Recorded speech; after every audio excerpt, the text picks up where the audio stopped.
स्वागत है आप सभी का हमारे इस यूट्यूब चैनल पर। और आज हम क्लास 12 हिंदी इलेक्टिव महत्वपूर्ण प्रश्नों को हल करेंगे।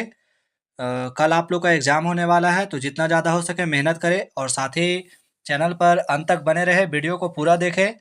तो सूरदास की झोपड़ी से जो हमारा फाइनल एग्जाम में प्रश्न पूछे जाते हैं, उन प्रश्नों को हम सोल्व करने वाले हैं मेरे प्यारे बच्चों। पर इसमें से प्रश्न कह रहा है कि चूल्हा ठंडा किया होता तो दुश्मनों का कलेजा कैसे ठंडा होता। नायक राम के इस कथन में निहित भाव को स्पष्ट कीजिए। मेरे प्यारे बच्चों, यह कथन नायक राम ने कहा था। इस कथन में निहित भाव इस प्रकार है कि सूरदास के जल जल रहे घर से उसके शत्रुओं को प्रसन्नता हो रही थी। मतलब कि उनके जो शत्रु थे उनको खुशी हो रहा था। जगधर के पूछने पर भी कि आज चूल्हा ठंडा नहीं किया था। इसके उत्तर में नायक राम ने यह उत्तर दिया था कि चूल्हा ठंडा किया होता तो दुश्मनों का कलेजा कैसे ठंडा होता। नायक राम कहना चाहता है कि इस घटना से उसके शत्रुओं को प्रसन्न होने का अवसर मिल रहा है, यानी कि खुशी होने का मौका मिल रहा है। लोगों ने यह सोचा कि सूरदास के चूल्हे में जो अंगारे बचे थे, उनकी हवा से शायद यह आग लगी थी, परंतु यह सच नहीं था। भैरव ने सूरदास के झोपड़े में जानबूझकर आग लगाई थी और नायक राम जानता था कि आग चूल्हे की वजह से नहीं लगी है, किसी ने लगाई है। तो क्वेश्चन एक इम्पोर्टेंट होने वाला है, आप लोग इसे अच्छे से करके जाइएगा। वहीं अगला प्रश्न कह रहा है इसमें मेरे प्यारे बच्चों कि भैरव ने सूरदास की झोपड़ी क्यों जलाई। आखिर झोपड़ी जलाने का कारण क्या था। तो आप लोग को पता है कि भैरव सूरदास से बहुत नाराज था। जब भैरव तथा उसकी पत्नी के बीच में लड़ाई हुई तो नाराज सुभागी सूरदास के घर रहने चली गई। भैरव को यह बात अच्छी नहीं लगी। सूरदास हताश सुभागी को बेसहारा नहीं करना चाहता था, अतः वह उसे मना नहीं कर पाया और उसे अपने घर में रहने दिया। भैरव के लिए यह बात असहनीय थी। भैरव को सूरदास का यह करना अपना अपमान लगा। उसी दिन से उसने सूरदास से बदला लेने की ठान ली। वह सूरदास के को सबक सिखाना चाहता था, जिस घर के दम पर उसने सुभागी के साथ रखा था, उसने उसी को जला दिया। इस तरह उसने सूरदास के झोपड़े में आग लगा दी और अपने अपमान का बदला ले लिया। तो एक अपमान था जिसको बदला लेने के लिए भैरव ने सूरदास के झोपड़े में आग लगाई थी। वहीं आगे प्रश्न कह रहा है कि यह फूस की राख ना थी, उसकी अभिलाषाओं की राख थी। संदर्भ सहित विवेचना कीजिए। सूरदास एक अंधा भिखारी था। उसकी संपत्ति में एक झोपड़ी, जमीन का एक छोटा सा टुकड़ा और जीवन भर जमा की गई पूंजी थी। यही सब उसके जीवन के आधार थे। जमीन उसके किसी काम की नहीं थी। उस पर सारे गांव के जानवर आने की चरा करते थे। सूरदास उसी में खुश था। झोपड़ी जल गई, पर वह दोबारा भी बनाई जा सकती थी, लेकिन उस आग में उसके जीवन भर की जमा पूंजी जलकर राख हो गई थी। उसे दोबारा इतनी जल्दी जमा कर पाना संभव नहीं था। उसमें 500 रुपये थे। उस पूंजी से उसे बहुत सी अभिलाषाएं थी, मतलब बहुत सारी इच्छाएं थी जिससे वो पूरा कर सकता था। वह गांव वालों के लिए कुआं बनवाना चाहता था, अपने बेटे की शादी करवाना चाहता था तथा अपने पितरों का पिंडदान करवाना चाहता था।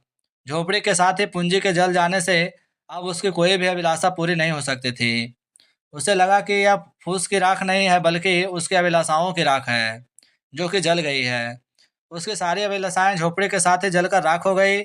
अब उसके पास कुछ नहीं था, बस दुख तथा पछतावा था। और वह गर्म राख के साथ अपने अभिलाषाओं को राख में ढूंढ रहा था। तो प्रश्न ये भी अच्छा है। इसके अलावा नेक्स्ट प्रश्न है मेरे प्यारे बच्चों कि जगधर के मन में किस तरह का ईर्ष्या भाव जगा और क्यों। तो जगधर जब भैरव के घर यह पता करने पहुंचा कि सूरदास के घर आग किसने लगवाई है, तो उसे पता लगा कि भैरव ने ही सूरदास के घर में आग लगवाई थी। इसके साथ ही उसने सूरदास के पूरे जीवन की जमा पूंजी भी हथिया ली है। यह राशि 500 रुपये से अधिक की थी। जगधर को भैरव के पास इतना रुपया देखकर अच्छा ना लगा। वह जानता था कि यह इतना रुपया है जिससे भैरव की जिंदगी की सारी कठिनाइयां पल भर में दूर हो सकती है। भैरव की चांदी होते देख उससे रहा नहीं गया। वह मन ही मन भैरव से ईर्ष्या करने लगा। लालच उसके मन में साये की भांति फन फैलाए खड़ा हो गया। भैरव के इतने रुपये लेकर आराम से जिंदगी जीने के ख्याल से ही वह तड़प उठता। भैरव की खुशी इसके उसके लिए दुख का कारण बन गई थी। तो एक अच्छा प्रश्न होने वाला है ये भी। और इससे हमारा जो भी प्रश्न था हमने कर लिया। नेक्स्ट प्रश्न करेंगे, बूढ़े बूढ़े त्रिलोक सिंह को पहाड़ पर चढ़ना जैसी नौकरी के बाद सुनकर अजीब क्यों लगा? तो आप लोग को पता है कि पर्वतीय क्षेत्रों में पहाड़ पर चढ़ना आम बात है, यह उनके दैनिक जीवन का भाग है। उसके लिए उन्हें किसी तरह की नौकरी आज तक मिलते नहीं देखा था। जब बूढ़े त्रिलोक को रूप सिंह ने बताया कि वह शहर में पहाड़ पर चढ़ना सिखाता है, तो वह हैरान रह गया। उसे इस बात की हैरानी थी कि रूप सिंह जिस नौकरी की इतनी तारीफ कर रहा है, वह बस पहाड़ पर चढ़ना सीखना था या फिर सिखाना था। इतनी सी बात के लिए उसे 4,000 महीना मिलते हैं। उसे लगा कि सरकार मूर्खता भरा काम कर रही है। इतने छोटे काम के लिए 4,000 महीना वेतन के रूप में मिलने वाली बात उसे हैरान करने लगी। बिस्कोर की माटी को देखेंगे, जहाँ से भी हमारा प्रश्न पूछा जाता है कि कोयला किसे कहते हैं, उसकी विशेषताएं बताइए। तो मेरे प्यारे बच्चों, कोयला जल में उत्पन्न होने वाला पुष्प है।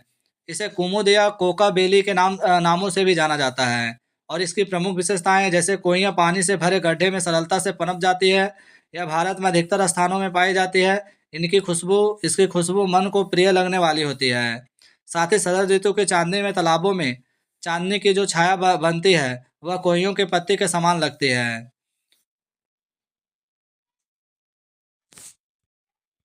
दूसरा प्रश्न है, बच्चे का माँ का दूध पीना सिर्फ दूध पीना नहीं, माँ से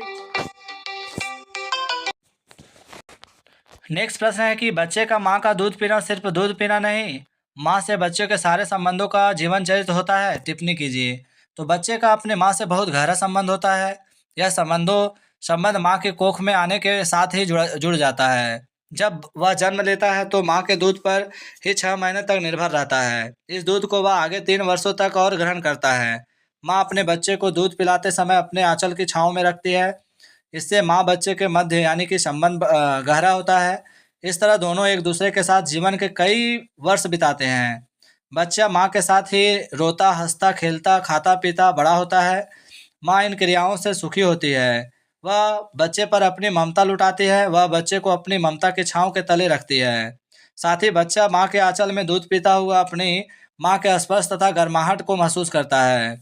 वह बच्चे के लिए उसका पोषण करने वाली मित्र तथा एक स्त्री होती है। अगला प्रश्न है कि बिस्खोर में हुई बरसात का जो वर्णन विश्वनाथ ने किया, उसे अपने शब्दों में लिखिए। तो बिस्खोर की बरसात सीधे नहीं होती है। पहले आकाश में बादल घिर जाते हैं, उसके बाद वह गड़गड़ाते हैं। दिन में यदि बादल आकाश में छा जाए तो लगता है मानो रात हो गई है। तेज बारिश होने लगती है। बारिश होने का स्वर तबला, मृदंग तथा सितार जैसे लगता है। लेकिन जब तेज होती है तो लगता है मानो दूर से घोड़े भागे चले आ रहे हो। प्रत्येक स्थान को वर्षा भिगा देती है। एक दिन होकर वर्षा बंद नहीं होती, कई कई दिन तक होती रहती है। इसके कारण किसी की मकान की छत उड़ जाती है तो कभी जमीन धंस जाती है। नदी में बाढ़ तक आ जाती है। गांव के सभी पशु पक्षी बरसात का आनंद उठाते हुए यहाँ से वहाँ वहाँ भागते हुए दिखाई देते हैं। नदी नाले भर जाते हैं, चारों तरफ पानी ही पानी हो जाता है। पहली बरसात से चर्म रोग दूर हो जाते हैं। तो एक अच्छा प्रश्न था और ये चैप्टर का बस हम इसमें इतना ही करने वाले हैं। नेक्स्ट चैप्टर है अपना मालवा खाऊं जाड़ू सभ्यता में, जहाँ से हमारा पहला प्रश्न कर रहा है कि मालवा में जब सब जगह बरसात की झड़ी लगी रहती है, तब मालवा के जनजीवन पर इसका क्या प्रभाव पड़ता है। तो मेरे प्यारे बच्चों, मालवा में जब सब जगह बरसाती की झड़ी लगी रहती है, तब मालवा के जनजीवन पर इसका गहरा प्रभाव पड़ता है। यानी कि खूब बरसात होती है। मालवा में स्थित नदी नाले पानी से भर जाते हैं। यहाँ तक कि बरसात के पानी घरों में पहुँच जाता है। फसलें लहलहा उठती है। मालवा में व्याप्त बावड़ी, तालाब, कुएं तथा ताल तलैया सब पानी से लबालब भर जाते हैं। यानी इससे मालवा में लगता है कि भगवान की खूब कृपा हुई है। वहाँ की बरसात की झड़ी मालवा को समृद्धशाली बनाती है। यानी कि मालवा के लिए काफ़ी अच्छा होता है।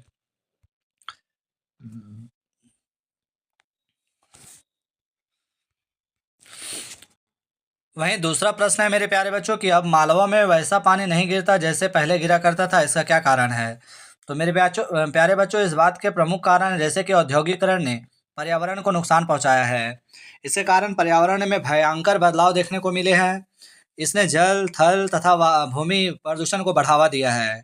साथ ही वायुमंडल में कार्बन डाइऑक्साइड गैस की अधिकता के कारण भी मौसम पर प्रभाव पड़ रहा है। यह गर्म होती है जिसके कारण वायुमंडल और ओजोन परत को नुकसान पहुंच रहा है। इसके अलावा पेड़ों की अत्यधिक कटाई के कारण भी मालवा धरती उजड़ने लगी है और पहले जैसे वहां पे बरसात नहीं होती है। नेक्स्ट इस प्रश्न पे चैप्टर से हम एक और प्रश्न को करने वाले हैं, जहाँ पे प्रश्न हमारा कह रहा है कि हमारी आज की सभ्यता इन नदियों को अपने गंदे पानी के नाले बना रही है, क्यों और कैसे? तो आज के समय में मनुष्य तेजी से प्रगति कर रहा है, परंतु इस प्रगति से बहुत नुकसान भी किया है।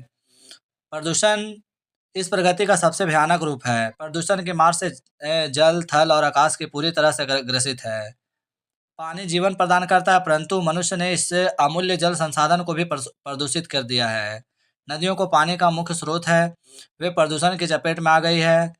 इनमें शहरों का गंदा पानी बहा दिया जाता है, साथ ही कारखानों का जहरीला पदार्थ भी इसमें डाल दिया जाता है। इसका परिणाम क्या होता है कि इसका पानी पीने योग्य नहीं रहा है।